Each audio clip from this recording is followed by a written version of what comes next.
Yange teeka bwe ligamba igwanga ligoberere omba mugamba abantu bano mubavunaana emisango bwegiti kale fenna tugoberere n'abatali wano balabe kyekigenda mu maaso kikye mukweka namole nibasindiikiriza ebweru fenna ne bagamba nedda amasimu tegajja kuyingira muba mukweka ki mubanga mugamba nti n'omusango gwa ddala era nga balina okuwuliza ensonga eyo tetukkaanya nayo mpozi nga batugamba abantu bano balina kye bakweka.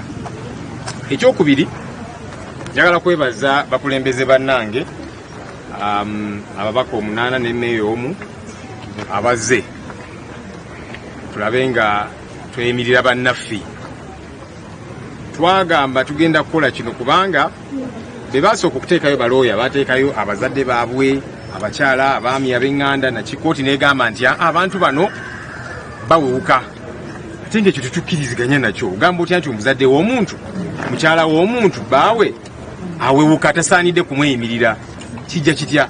Ne tugamba kale kati ng'abakulembeze katujje tweyimirira abantu bano tulabe Kooti kyene tugamba nti oba naffe tetusaanidde era tulindiridde 19 of course tugamba nti n'aka kaseera kawanvu nnyo abantu bano bamaze ebbanga ddene emyaka 3 amu n'okweyongerayo bali mu nkomyo ku bisango sange bitategerekeka. Abamu ku bo ebisango bazze babikyusa batandika ne kino then bamala ne bakyusa. Buno buswafu bwe buli mu kugenda mu maaso kye tulabye wano. Kooti eno y'amagye eri mu buswafu, gavumenti yennyini eri mu buswafu. Emabegakaawo lwaki olunaku luno bamaze ne baluteekawo Mwami Museveni yavaayo ko lumu nga munnamawulire amubuuzizza omukyala yamubuuza munnamawulire nti Olivia Lutaaya nga naye alabika takola ki tamanyi n'Olivia Lutaaya yaani, naye abantu betubadde tukaabira okumala kati emyaka 3 weddu.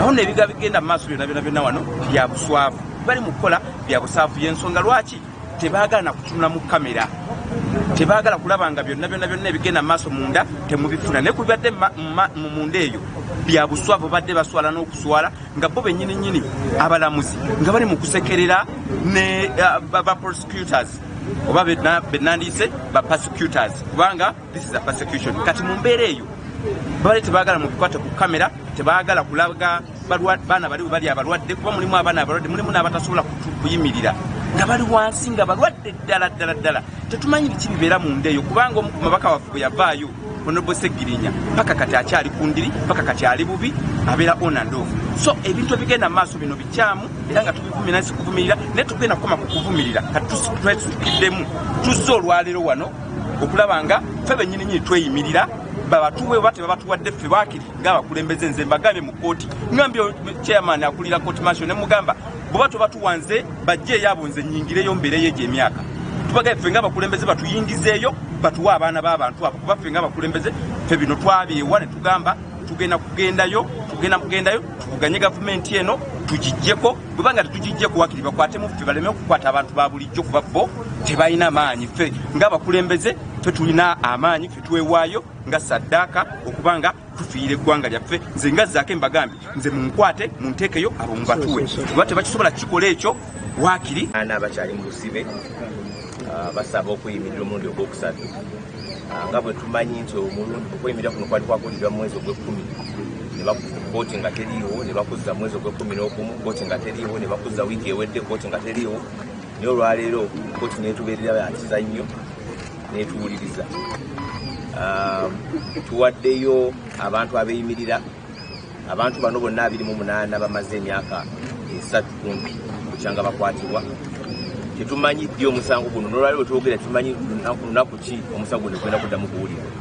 Kwegamba kiyinza okubeera nga yo kubanga bo we bafunayo omujulizi nga bagamba mujje mu Gwokuna, omumala Ogwokuna nga bagamba mukome omwaka ogujja. So tulowooza nti abantu bano balina eddembe lyabwe okusobola okweyimirira.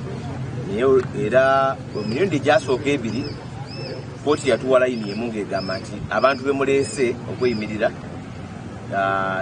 tebasaana. Jjukira twaleeta abantu abasoma ne mu 6 ab'eŋŋanda abazadde b'abaana bano abakyala baabwe baganda baabwe bonna negamba tebasaana. Olwaleero tuleese abakulembeze ba MPs ababaka ba Parliament 8 n'emmeeya ne tubawa mu Kooti n'ab'eŋŋanda abamu abalala. era ne tubuuza kkooti ekibuuzo nti aba omubaka MP omubaka wa palamenti tasaana kuyimirira mu ani asaana. N'olwekyo oludda oluwaabi nga bulijjo lubadde lusaba mwezi gumu ne wiiki emu okwetegereza empapula ze baali nazo okuva omwaka ogwedde. Kooti neebawo omwezi gumu gwokka. Era kyetulowooza nti kyakunyigiriza kubanga nga bwe tugamba nti n'olwali bwe twogere tebannateekayo kuwakanya mu butongole naye bagaye bagenda kiwakanya era tugenda kukoma wano nga 19 omwezi ogujja okuwulira okuwakanya kwabwe bagambye nti bagenda kuwakanya okuyimirirwa kuno. Ani asaanidde? Omuzadde, omukyala, ab'eŋŋanda n'ababaka bonna tebasaanidde kweyimirira muntu. Batubuulire ani asaanidde? Ekyo nakyo tukirindiridde. So twakikolanga test nga tugamba nedda bano bannayuganda era ensonga ezaabakwasa kubanga tebawagira gavumenti eno ate nga ddembe lyabwe okuwagira bo kye baagala okuwagira. Toyinza muntu muteekako musango nti tuwagira gavumenti eno byampaka. Abantu balina eddembe okuwagira kwe baagala okuwagira. Kakati ekyabasibya bano kubanga tebawagira gavumenti eno kyovudula abazze bakola ebintu bino bannamawulire babalemesa okuyingira wano naki. Naye ensonga eno tugenda giremerako ddala. So twagamba katujje eno nga bwe tubyogerako mu paalamenti tetwagala bikome eri mu paalamenti. Twagamba nti katwesitule ng'ababaka tujje tweyimirira abantu bano. Of course kibeerako conditions bukwakulizo tikakati omuntu ono wajja kubaayo oba bail fees wajja kubaayo tikakati omuntu ono era babitubuuziza wali bw'anaabulawo n'atajja ne mbagamba nze wendi bwe mba mulowooza nti omuntu oyo okumuta nti ajja kubulawo nze wendi ne ofiisi yange gye ntuula mugimanyi n'ababaka bano n'abakulembeze bano ffe weetuli kubanga bano bannaffe era babalanga bwemage.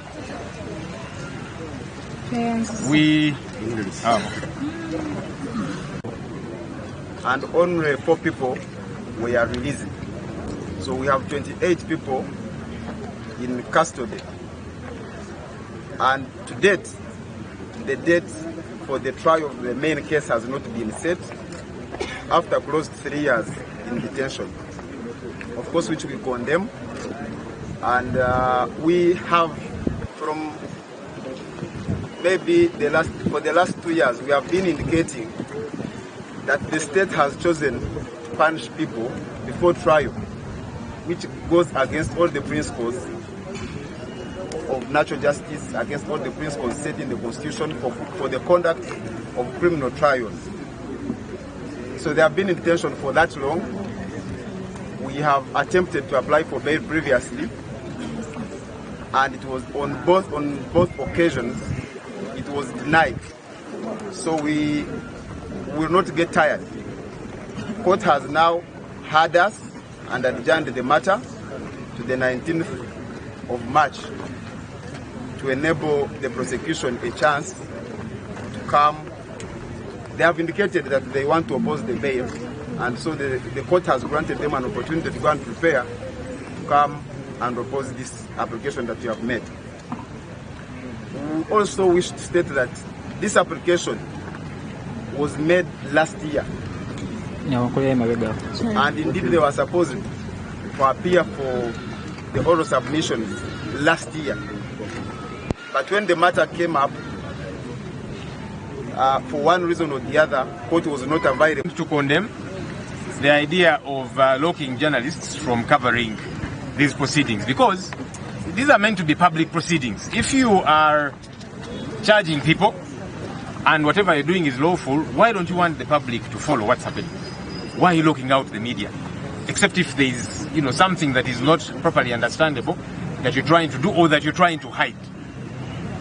Number two, I want to appreciate colleague leaders, the 8 members of parliament and 1 mayor that have showed up to stand surety for these colleagues. We decided to come and stand surety for them because in the past, the lawyers have been applying bail for them and the sureties have been their parents, their spouses and other relatives. And court has said those are not substantial sureties, which we disagree with, because how do you say somebody's spouse, somebody's parent is not substantial enough to stand surety for them? So we said as national leaders, let us come and stand surety for them. And then we wait and see.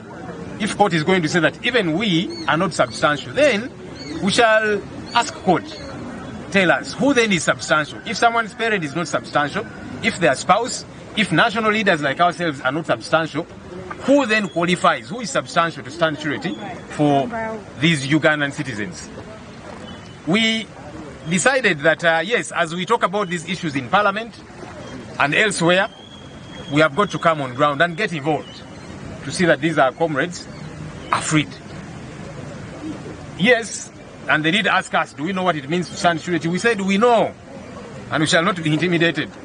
Okay, as a surety, if you think that by releasing these people, they will disappear, whatever the case might be, I am here. I am present. You know where I work, you know my office, and all of these leaders. And so we shall not be intimidated. That now you see, when they disappear, they will arrest us. We have been arrested before. You cannot threaten me with arrest. So we said, let's debunk that. And I want to appreciate the leaders that have showed up, that have taken a bold step. Because to stand surety for somebody, it's a bold step. So I want to appreciate them. We will not keep quiet regarding these matters. As far as we are concerned, these are political prisoners. What's happening is not prosecution, it is persecution. That's why they are doing things in a shady way. How do you lock up people for over 3 years? And then they've kept changing the charges and so on. So we'll keep at this until we see that these Ugandans, whose only crime is that they don't support this regime, get to be freed. Because it is their right to support whoever they want to support. Thank you. Thank you, Lord. Thank you. Sasa, hii ni Afrika Mashariki. Okay. So, we are done. We're done. We're done. How much time have you given us?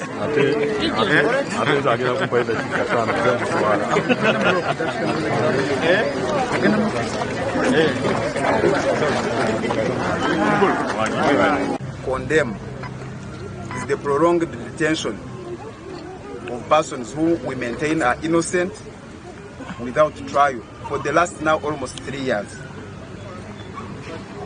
And this is something that goes against all the rules of fairness, against the rules of natural justice, and also goes against the provisions of